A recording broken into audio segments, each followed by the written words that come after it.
Good morning student. आज हम लोग इनऑर्गेनिक केमिस्ट्री के अगले चैप्टर पे पढ़ते हैं। आज एक नया चैप्टर स्टार्ट कर रहे हैं, द पी ब्लॉक एलिमेंट। याद करो फिर से क्लासिफिकेशन ऑफ एलिमेंट। पूरे क्लासिफिकेशन ऑफ एलिमेंट में हम लोग इस तरीके से पढ़े थे कि पीरियोडिक टेबल में लेफ्ट हैंड साइड में एस ब्लॉक एलिमेंट होता है, बीच में डी ब्लॉक एलिमेंट होता है और फिर पी ब्लॉक एलिमेंट होते हैं। यानी कि टोटल 18 वर्टिकल कॉलम हैं और इस 18 वर्टिकल कॉलम को ग्रुप कहा जाता है। 118 एलिमेंट का कैपेसिटी है modern long form of periodic table में, और यहां पर ब्लॉक में क्लासिफाई किया गया है। ये एस ब्लॉक एलिमेंट हो गया, यहां मिडिल में डी ब्लॉक एलिमेंट हो गया, यहां पी ब्लॉक एलिमेंट है और नीचे में एफ ब्लॉक एलिमेंट होता है। एस ब्लॉक में ग्रुप 1 और 2 आता है, डी ब्लॉक में ग्रुप 3 से लेकर ग्रुप 12 तक के एलिमेंट को रखा जाता है और पी ब्लॉक में ग्रुप 13 से लेकर ग्रुप 18 तक के एलिमेंट होते हैं। यानी कि 6 ग्रुप्स को पी ब्लॉक में रखा गया है। 6 ग्रुप्स ऑफ एलिमेंट होते हैं पी ब्लॉक में और इनका ग्रुप नंबर 13 से लेकर 18 तक है। क्लासिफिकेशन ऑफ एलिमेंट में ही पढ़े थे कि अगर किसी एलिमेंट का पोजीशन आइडेंटिफाई करना है तो उनका इलेक्ट्रॉनिक कन्फिगरेशन लिखो। इलेक्ट्रॉनिक कन्फिगरेशन लिखने पर लास्ट इलेक्ट्रॉन जिस सबसेल में इंटर करेगा वो उस ब्लॉक का होगा। तो यहां ये कन्फिगरेशन आ गई, कंक्लूजन ये आ गया कि the element which last electron enters into p subshell are called p block element. उन्हें पी ब्लॉक एलिमेंट कहा जाता है। जितने पी ब्लॉक एलिमेंट हैं हीलियम को छोड़कर, क्योंकि हीलियम का 1:2 होता है लेकिन उसे प्रॉपर्टीज के अनुसार से ग्रुप 18 में रख दिया गया है। हम लोग क्लासिफिकेशन ऑफ एलिमेंट के ड्रॉबैक्स में पढ़े थे। उन सब का कॉन्फ़िगरेशन NS2 NP 1 to 6 तक होता है। 1 to 6 यानी कि 1 से लेकर के 6 तक होगा। 13 का 1 होगा, 14 का 2, 15 का 3, 16 का, इस तरह से आगे की तरफ में बढ़ता चला जाता है। इस पी ब्लॉक में मेटल, नॉन मेटल और मेटलवाइड्स दोनों पाए जाते हैं। कुछ इस तरीके से आप मान सकते हो कि इधर का ये पोर्शन जो है वो नॉन मेटेलिक नेचर का होगा, इधर ये मेटल का होगा और इनके जंक्शन पर इस जगह पर मेटलवाइड्स होता है।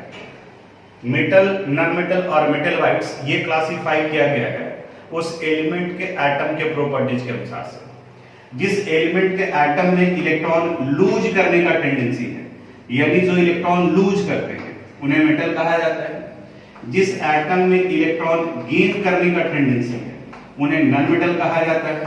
और कुछ वैसे भी एलिमेंट होते हैं जिनमें मेटल और नॉन मेटल दोनों का प्रॉपर्टीज है और वैसे एलिमेंट को मेटलवाइड्स कहा जाता है। तो 1 मार्क्स का इंपॉर्टेंट क्वेश्चन, इवन ये 12th बोर्ड एग्जामिनेशन में भी पूछा हुआ है, what are metalloids? The elements having properties of metal as well as non metal are called metalloids. और ये होते कहां पर है?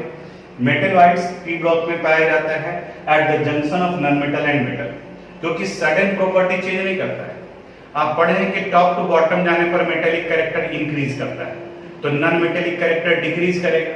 तो आप इमेजिन करो कि एक कंडीशन ऐसा भी आएगा कि जहां नॉन मेटेलिक और मेटेलिक करीब करीब बराबर हो जाए तो मेटलवाइड्स कहा जाएगा वैसे एलिमेंट्स को। एस ब्लॉक और पी ब्लॉक एलिमेंट्स को कलेक्टिवली रिप्रेजेंटेटिव एलिमेंट भी कहा जाता है। ये सारा पॉइंट्स हम लोग क्लासिफिकेशन ऑफ एलिमेंट में डिस्कस किए हैं। सिलेबस का जो डिस्ट्रीब्यूशन किया गया है उस सिलेबस के डिस्ट्रीब्यूशन के अनुसार से ग्रुप 13 और ग्रुप 14 ये हम लोग को क्लास 11th में पढ़ना है, यानी कि यहाँ पर। और बाकी 15 से लेकर के 15, 16, 17 और 18 ये 4 ग्रुप्स ऑफ एलिमेंट हम लोग को 12th क्लास में पढ़ना है। तो यहाँ अभी हम लोग डिस्कस करेंगे ग्रुप 13 और ग्रुप 14 के बारे में। अब हम लोग ग्रुप 13 स्टार्ट करते हैं। ग्रुप 13 में बोरॉन, एल्युमिनियम, गैलियम, इंडियम और थैलियम होता है। आप देखेंगे तो कुछ एक साइड बुक में दिया हुआ है एक और एलिमेंट, आर्टिफिशियल एलिमेंट है, मैनमेड है, लेकिन उसके केमिस्ट्री के बारे में ज्यादा जानकारी नहीं है, इसलिए उसका एक्सप्लेनेशन नहीं किया गया। नाइट्रोनियम, उनका एटॉमिक नंबर 113 है। तो क्लासिफिकेशन ऑफ एलिमेंट में हम लोग पढ़े थे कि 100 से ज्यादा है तो उनका आईयूपैक नेम और सिंबल कर सकते हैं, तो उसके अनुसार से उसको फिल किया जा सकता है, तो उसको छोड़ देते हैं हम लोग। किसी भी एलिमेंट में फर्स्ट, किसी भी ग्रुप में जो फर्स्ट एलिमेंट होगा वो अपने ग्रुप को रिप्रेजेंट करता है। यानी कि ग्रुप 13 एलिमेंट का ग्रुप 13 में फर्स्ट एलिमेंट बोरॉन है, तो बोरॉन को हेड मान लिया गया। ये बाकी के अपने मेंबर को रिप्रेजेंट करते हैं, तो इसीलिए ग्रुप 13 एलिमेंट्स को मेंबर्स ऑफ बोरॉन फैमिली कहा जाता है। इसी तरह से ग्रुप 14 में जब हम लोग जाएंगे तो ग्रुप 14 का फर्स्ट एलिमेंट कार्बन है, तो ग्रुप 14 को मेंबर्स ऑफ कार्बन फैमिली कहा जाता है।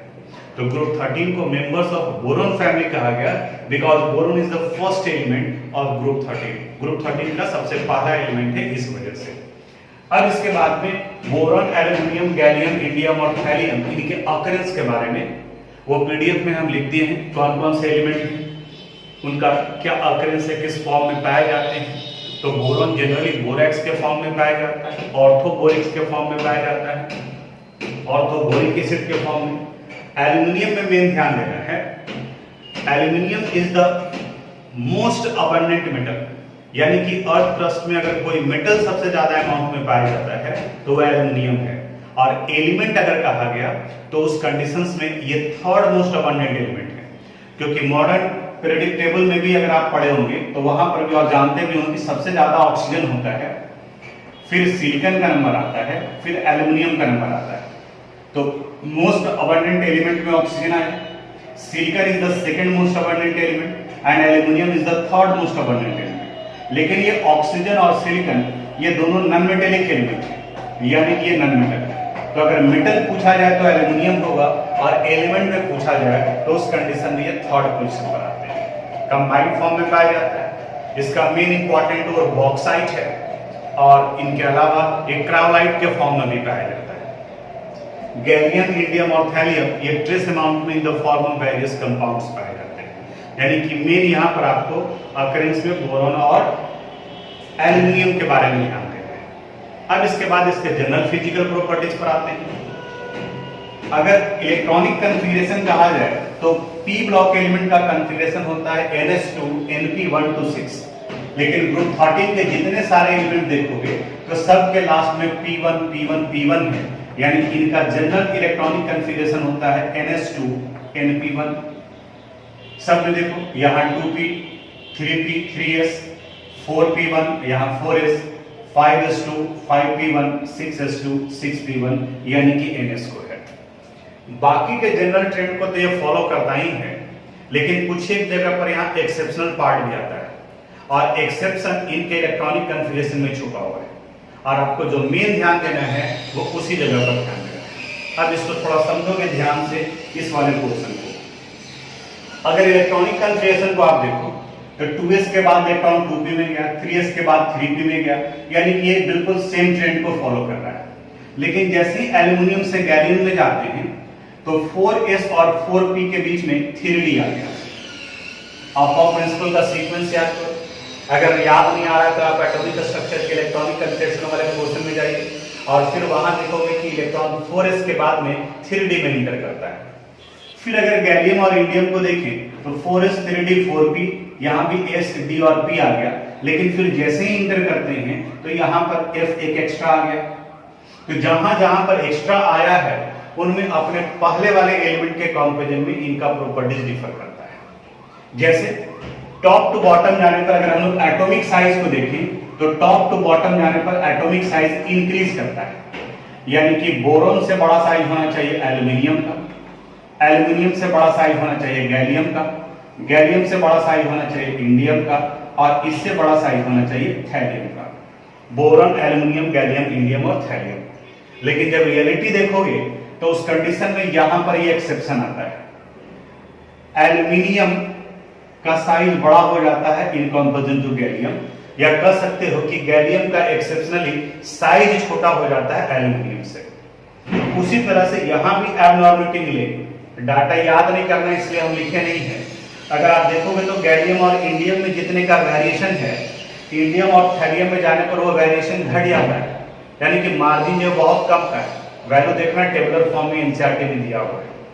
अब इनका रीजन देखते हैं इनके कॉन्फ़िगरेशन में। देखो यहाँ 2s के बाद 2p में चला गया, 3s के बाद 3p में चला गया, लेकिन यहाँ 4s और 4p के बीच में d है, यानी कि इलेक्ट्रॉन डी सब सेल में पहुंच गया है। और electronic configuration classification of element में आपको एक टर्म बताया था शील्डिंग इफेक्ट, स्क्रीनिंग इफेक्ट, उसका वैल्यू भी हम लोग कैलकुलेट किए थे और वहां बताया गया था कि एस और पी का शील्डिंग इफेक्ट वैल्यू होता है। शील्डिंग इफेक्ट ऑब्स्ट्रक्शन को कहा जाता है, यानी कि अंदर के इलेक्ट्रॉन आउटर मोस्ट ऑर्बिट में प्रेजेंट इलेक्ट्रॉन और न्यूक्लियस के बीच में एक ऑब्स्ट्रक्शन का काम करता है, जिसकी वजह से आउटर मोस्ट ऑर्बिट के इलेक्ट्रॉन और न्यूक्लियस के बीच का इंटरेक्शन वीक हो जाता है।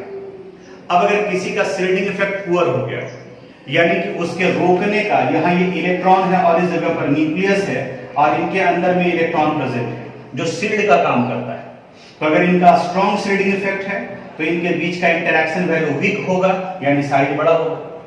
अब वहीं अगर ये वीक शील्डिंग इफेक्ट है, यानी कि इनका रुकावट जो है वो कम हो रहा है, तो इस न्यूक्लियस और इलेक्ट्रॉन के बीच का खिंचाव बढ़ेगा और साइज छोटा हो जाएगा। तो यहाँ S और P के कंपैरिजन में D का शील्डिंग इफेक्ट वैल्यू पुअर होता है और D से भी पुअर होता है शील्डिंग इफेक्ट वैल्यू F का। तो D का शील्डिंग इफेक्ट पुअर होने की वजह से न्यूक्लियस में तो इलेक्ट्रॉन प्रोटॉन का नंबर बढ़ गया, आउटर मोस्ट ऑर्बिट में उतना ही इलेक्ट्रॉन है, लेकिन अंदर का इलेक्ट्रॉन ऑब्स्ट्रक्शन प्रोड्यूस नहीं कर पाता है, तो उनके बीच का खिंचाव बढ़ जाता है और जब ये खिंचाव बढ़ेगा तब उस कंडीशन में इनका एटॉमिक साइज घट जाता है, तो इसी वजह से एल्युमिनियम के कंपैरिजन में गैलियम का छोटा है। वैसे ही फिर यहाँ गैलियम और इंडियम में नॉर्मल कंडीशन है, सबका बराबर बराबर है, लेकिन जैसे ही हम लोग थैलियम में पहुंचते हैं तो फिर यहाँ पर f ऑर्बिटल की वजह से ये एबनॉर्मल बिहेवियर देखने के लिए मिलता है। और जब साइज डिफर कर गया तो याद करो आयोनाइजेशन इंथैल्पी के ऊपर में, आयोनाइजेशन इंथैल्पी इंटरेक्शन पर भी डिपेंड करता है। जितना साइज छोटा होगा आयोनाइजेशन इंथैल्पी का वैल्यू हाई होगा। तो बोरॉन से एल्युमिनियम नीचे की तरफ में जनरल ट्रेड डिक्रीज करेगा आयोनाइजेशन इंथैल्पी, लेकिन एल्युमिनियम के कंपैरिजन में गैलियम का साइज छोटा है तो इनका आयोनाइजेशन इंथैल्पी वैल्यू बढ़ जाएगा। और फिर थैलियम के केस में भी एक्सेप्शनल कंडीशन आएगा। इलेक्ट्रोनेगेटिविटी में भी एबनॉर्मल बिहेवियर आता है। बोरॉन से लेकर एल्युमिनियम तक नॉर्मल बिहेवियर है, एल्युमिनियम के बाद में फिर ये डी ऑर्बिटल की वजह से इनका एबनॉर्मल बिहेवियर शो करता है। यानी कि जहां पर भी एबनॉर्मलिटी आता है वो डी और एफ ऑर्बिटल में प्रेजेंट इलेक्ट्रॉन की वजह से, और चूंकि डी और एफ का शील्डिंग इफेक्ट वैल्यू पुअर है, इसलिए न्यूक्लियस और इस आउटर मोस्ट ऑर्बिट के बीच का इंटरेक्शन बढ़ता है और ये आयोनाइजेशन इंथैल्पी, एटॉमिक साइज और इलेक्ट्रोनेगेटिविटी इन सबों को अफेक्ट करता है। तो जहां एक्सेप्शन आएगा उस पर आपको मेन ध्यान देना है, उसको अंडरलाइन कीजिएगा, उसको याद रखिएगा कि क्यों है। आपसे ये नहीं पूछेगा कि बोरॉन और एल्युमिनियम में किसका साइज बड़ा है, ये तो 10th क्लास से पढ़ते चले आ रहे हैं कि on moving down the group atomic and ionic radius increases. आपसे एल्युमिनियम और गैलियम में पूछा जाएगा कि एल्युमिनियम और गैलियम में किसका साइज बड़ा होगा, ताकि आप जनरली कंफ्यूज करके गैलियम बता दो क्योंकि उसके नीचे में है, लेकिन एक्सेप्शनली यहाँ पर एल्युमिनियम का बड़ा होता है और गैलियम का छोटा होता है। तो इसको ध्यान में आप हम लोग ग्रुप 13 एलिमेंट के कुछ इंपॉर्टेंट फिजिकल प्रॉपर्टीज के बारे में बात करते हैं।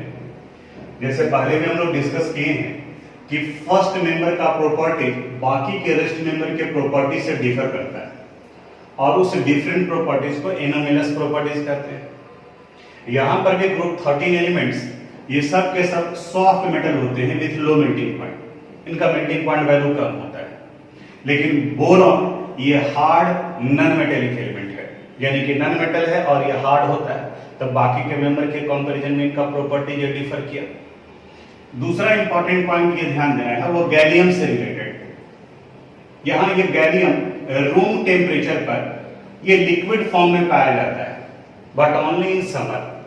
एक्चुअली इनका मेल्टिंग पॉइंट वैल्यू ये ध्यान में रखना, इनका melting point value 30 degree Celsius होता है और 30 डिग्री सेल्सियस को अगर केल्विन में कन्वर्ट करोगे तो 273 प्लस 30 करेंगे तो ये वैल्यू हो गया 303 केल्विन। आप पढ़े होंगे कि पूरे पीरियोडिक टेबल में सिर्फ दो ही एलिमेंट नॉन मेटेलिक स्टेट में पाया जाता है, सॉरी लिक्विड स्टेट में पाया जाता है, एक ब्रोमीन और दूसरा मरकरी, जिसमें से ब्रोमीन नॉन मेटल में आता है और मरकरी मेटल में आता है।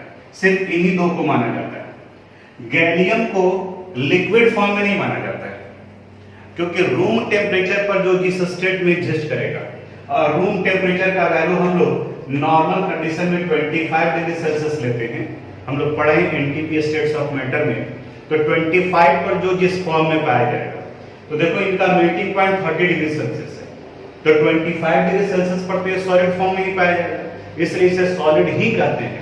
गैलियम को सॉलिड में कंसीडर किया जाता है। हाँ, समर सीजन में चूंकि टेम्परेचर 30 से ज्यादा हो जाता है, आपको पता है 43, 44, 45 डिग्री सेल्सियस टेम्परेचर तक समर सीजन में चला जाता है टेम्परेचर, तो इनका मेल्टिंग पॉइंट तो 30 डिग्री सेल्सियस है, तो ये समर सीजन में सिर्फ लिक्विड फॉर्म में पाए जाते हैं। तो ये इनका एक स्पेशल कंडीशन हुआ, वो आपको ध्यान में रखना है। बाकी का जो जनरल ट्रेंड है उसको फॉलो करता है, टॉप टू बॉटम जाने पर जो चेंजेस होगा वो आता है, सिर्फ एक्सेप्शनल कंडीशन आता है बोरोन के साथ में। तो ये इसके फिजिकल प्रॉपर्टीज से रिलेटेड था। अब ग्रुप 13 एलिमेंट के केमिकल प्रॉपर्टीज पर आते हैं, और उस केमिकल प्रॉपर्टीज में ऑक्सीडेशन स्टेट आएगा। ऑक्सीडेशन स्टेट का कंसेप्ट और ज्यादा क्लियर होगा जब हम लोग रिडॉक्स रिएक्शन पढ़ेंगे, तो उस वक्त में फिर भी यहाँ समझाने की कोशिश करते हैं, जितना कंसेप्ट आपके पास में है उसी के अनुसार से। बोरॉन नॉन मेटेलिक एलिमेंट है, तो इस वजह से इनके आयोनाइजेशन एंथैल्पी का वैल्यू हाई होता है।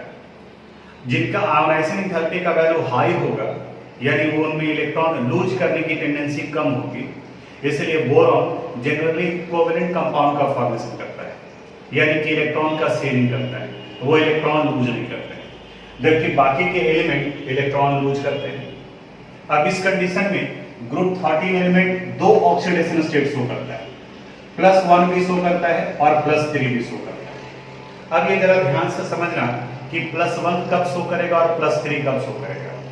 अगर किसी एलिमेंट का सिर्फ p सब सेल में प्रेजेंट, p ऑर्बिटल में प्रेजेंट इलेक्ट्रॉन इन्वॉल्व होता है बॉन्ड फॉर्मेशन में, तब वो +1 ऑक्सीडेशन स्टेट शो करेगा। लेकिन अगर s और p दोनों के इलेक्ट्रॉन इन्वॉल्व हो गए, तो देखो s में 2 इलेक्ट्रॉन है और p में 1 इलेक्ट्रॉन है, तो 2 and 1 कितना हो गया? 3। अगर यही कंसेप्ट आप ध्यान में रखते हो, तो आप ग्रुप 14 का आइडेंटिफाई कर सकते हैं कि उनका कॉन्फ़िगरेशन NH2NP2 है, तो अगर सिर्फ P का इन्वॉल्व होगा तो वहां पर +2, और अगर S और P दोनों इन्वॉल्व होगा तो उस जगह पर इनका +4 होगा। यानी कि ग्रुप 13 में +1 और +3 दोनों ऑक्सीडेशन स्टेट होता है। Aluminium predominantly +3 oxidation state show करता है, यानी कि अपना तीनों इलेक्ट्रॉन बॉन्ड फॉर्मेशन में इन्वॉल्व करता है, यानी कि कई जगह पर इलेक्ट्रॉन का शेयरिंग करता है, कुछ एक जगह पर इलेक्ट्रॉन लूज करता है।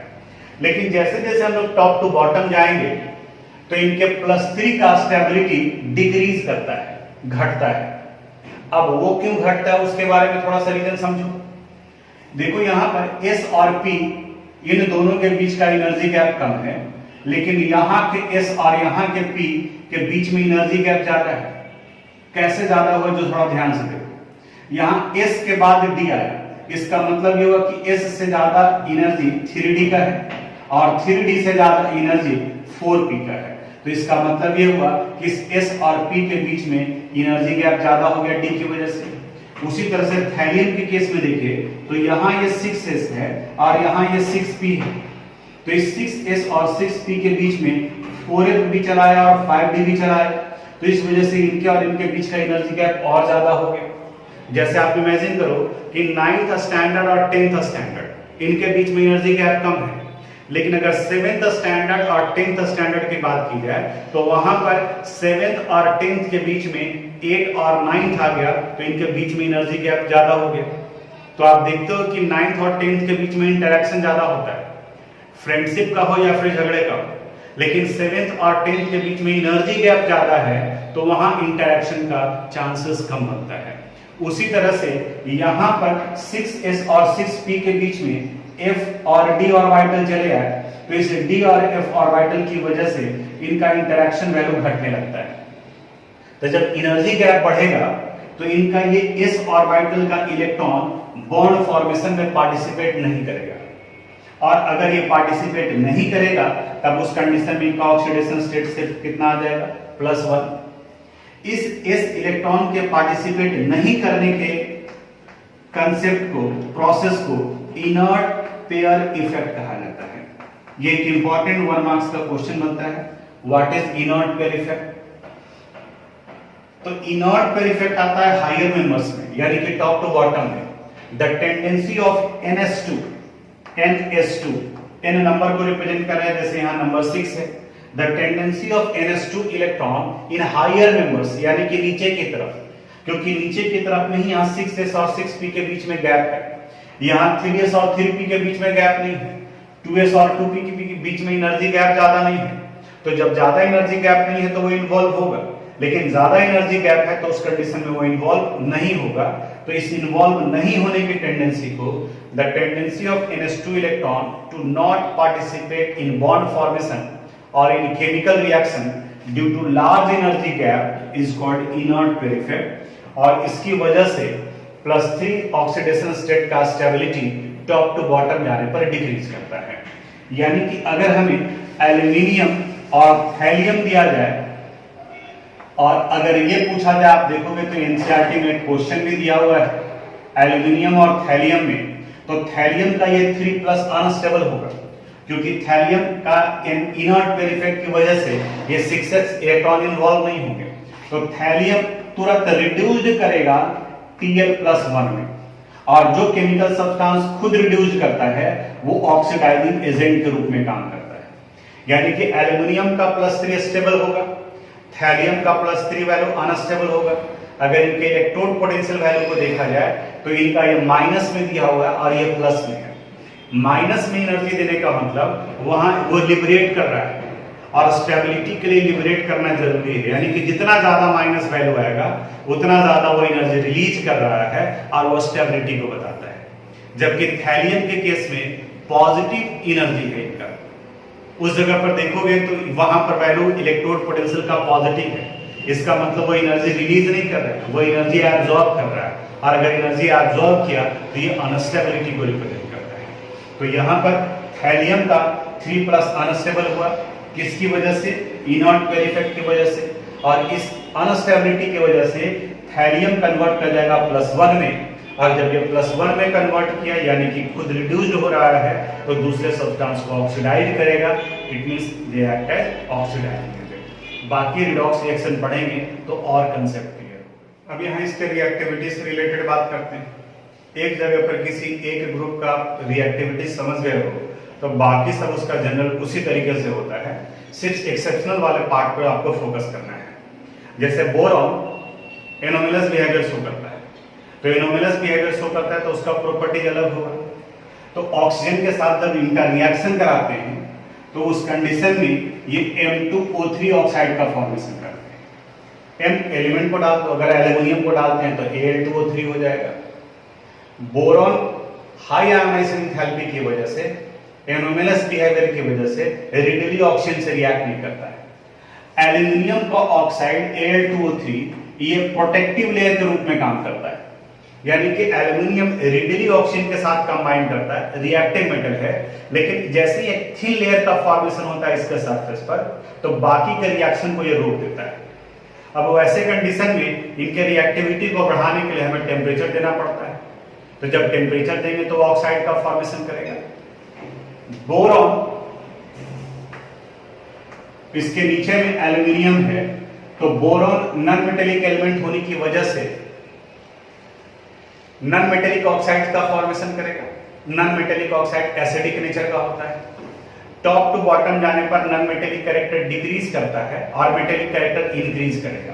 तो यहां बोरॉन, एल्यूमिनियम, गैलियम, इंडियम और थैलियम में बोरॉन के ऑक्साइड एसिडिक नेचर का होता है, एल्यूमिनियम और गैलियम का ऑक्साइड एम्फोटेरिक नेचर का होता है। एम्फोटेरिक आगे हम लोग पढ़ेंगे भी, जिनका एसिडिक और बेसिक दोनों प्रॉपर्टीज होता है, जबकि बाकी के इनका ऑक्साइड्स बेसिक नेचर के होते हैं।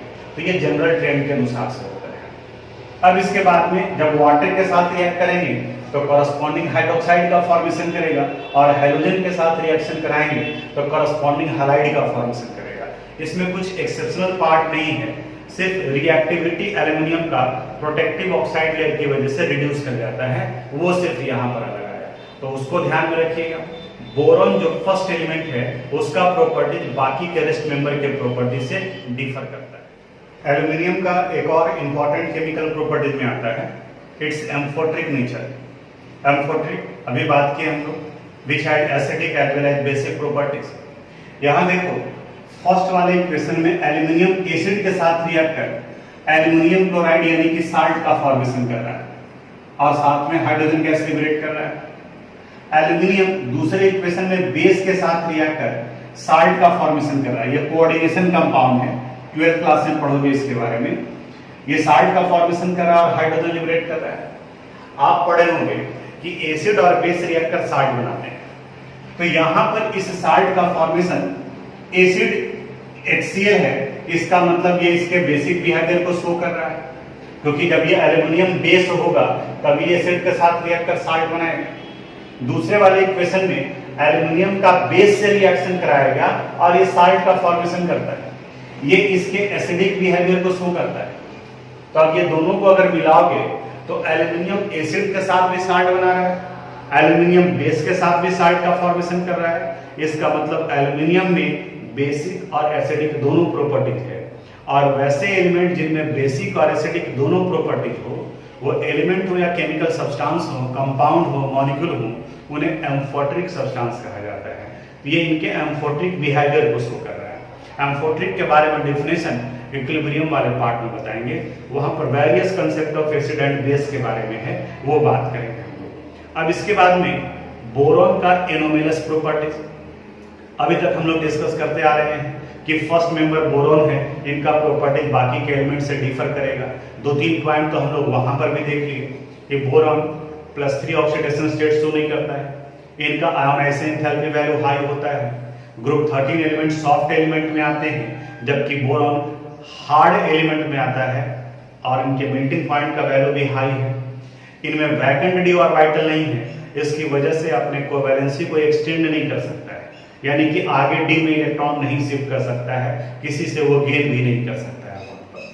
बाकी इस जगह पर एल्यूमिनियम में आप एनसीईआरटी बुक में देखोगे तो ब्रिजिंग क्लोरीन के बारे में बताया, वो हम जब बोरॉन के कंपाउंड पढ़ेंगे इसके बाद वाले पोर्शन में, तो वहां पर आपको बताएंगे कि ब्रिजिंग क्या होता है, तो फिर वो कंसेप्ट क्लियर होगा।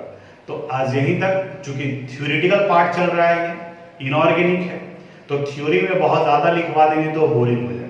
तो जो मेन पार्ट है जिसको आपको ध्यान में रखना है, एक तो क्लासिफिकेशन ऑफ एलिमेंट में जनरल ट्रेंड बन गया, अब उस जनरल ट्रेंड के अलावा जो एक्सेप्शन है उसी सबको बाकी आगे याद रखना होगा, तो आपके लिए टफ नहीं पड़ेगा। तो आज यहीं तक, बाकी अगली क्लास में हम लोग बात करेंगे some important compounds of group 13 elements में बोरॉन के कंपाउंड्स के बारे में बात करेंगे। तो थोड़ा सा रीडिंग आप डाल करके रखिएगा। आज यहीं तक।